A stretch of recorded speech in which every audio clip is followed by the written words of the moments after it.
The president of Uganda is set to sign legislation that would punish gay people with a lifetime in prison should they be caught in any type of homosexual act or if they are spreading any type of homosexual propaganda.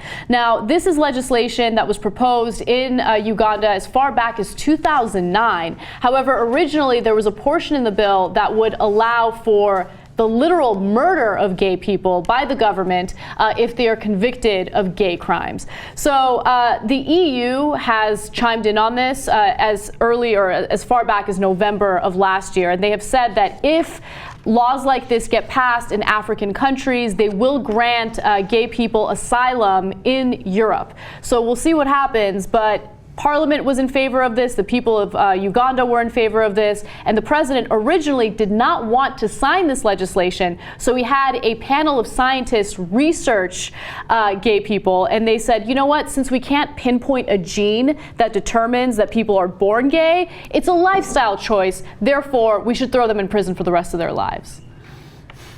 The part that pisses me off the most, well, look, of course the thing that makes me the most mad is the fact that they passed it in the first place. Mm-hmm. And now, you know, as if the situation wasn't bad enough for gay folks in Uganda, it's gotten much worse. But are evangelical Christians going over there yes. and spreading the hate?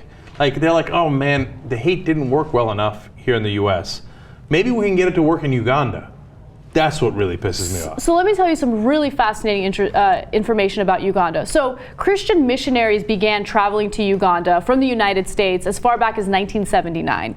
And the reason why Uganda was something that very, very extreme religious people, you know, wanted to go influence was because the majority of the population, or I should say 50% of the population, is under the age of 15. They're extremely young and extremely impressionable. So you go into the country, especially when you're starting to lose your clout here in the United States, and you start brainwashing people. You start spreading this right-wing propaganda, and it starts to work. So that's why there's this widespread support for this type of legislation among its people. But at the same time, you know, you have evangelicals that are not only doing this in Uganda, they're going to other countries like Zimbabwe, Malawi, Nigeria, the Democratic Republic of Congo, and they're just spreading this ridiculous hatred. And really, as Americans, there's really not much you can do about it. You know, they know that they're kind of ruthless and they can get away with this, so they go ahead and they do it. And it's sick, it's disgusting.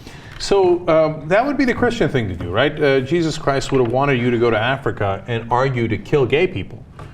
Yeah, if you read the New Testament, that sounds like that might be just right. Yeah. So I'm supposed to be respectful, etc. And look, Jimmy Carter was an evangelical Christian. Are there good evangelical Christians? Of course. Is the leadership of evangelical Christians in this country twisted and I'm trying to say things that are not disastrous? Why are you holding back? Okay. If you are going to go to another country with the purpose of trying to brainwash people into hating other groups of people and possibly killing them through the death penalty, you're a bad fucking person, okay? You deserve the worst possible treatment. You're twisted and disgusting. I can't imagine getting enjoyment out of advocating for the death or the lifetime imprisonment of someone because they're living their lives the way that they want to live their lives. They're not harming other people, okay? They're not choosing to live that life. And even if they were choosing to live that life, who cares, right? These guys claim that they are the most moral, yeah, right? They're not. They're the least moral people in America. So next time you hear evangelical Christian leadership, okay? When you hear them, understand that these are the sick sons of bitches going across the world trying to get people killed in the name of Christ, okay? They're not moral at all. They're the exact opposite.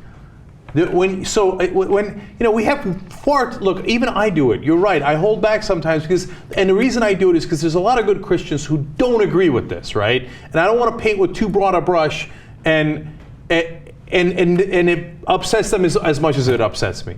But at the same time, there's far too much deference in politics and in the media and all those, oh wow, Christian leader, oh, you must be moral. No, the assumption must be, given the weight of the evidence, that if you're an evangelical Christian leader, you're actually among the most immoral people in the country. So like, we shouldn't give them deference, we should do the exact opposite. Like, ooh, we brought on one of these immoral people, but hey, even they need to have a voice in our government, I guess. I mean, we're a democratic country, right? Good, okay, so here they are on Meet the Press, but understand these are among the sickest people in the country.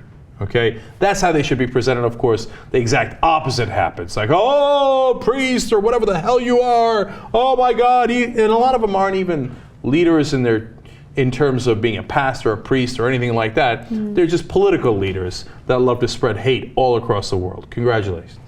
You know, when we talk about stuff like this, sometimes right-wing folks get upset and they say, well, you know, no matter, I try not to brush with too broad a stroke, etc. But, you know, you're making it sound like all right-wingers are like this. No, I've told you 100 times, it's not all right-wingers. But they are in your tent, and so why don't you throw them out of your tent, right? Why don't you say these evangelical Christians that went to Uganda and try to get gay people executed, they're not with us. They're despicable sons of bitches. They're not right-wing. They're whatever they are. They're radicals, whatever it is. Now, all the time, Bill O'Reilly does segments. Oh, some commenter on Daily Kos said this. All liberals are guilty, right? That's a commenter on a blog. This is your leadership, okay? So prove me wrong. Kick their sorry asses out of your right wing. But you're not going to do that because you actually love them. By the way, whatever happened to hate the sin, love the sinner? Right? You love them so much that you're advocating for their death. Yeah. Hate the sin, execute the sinner is more like it. All right, Steve. Just real quick, the reason why they're picking on Uganda and other places in Africa is because it doesn't work here.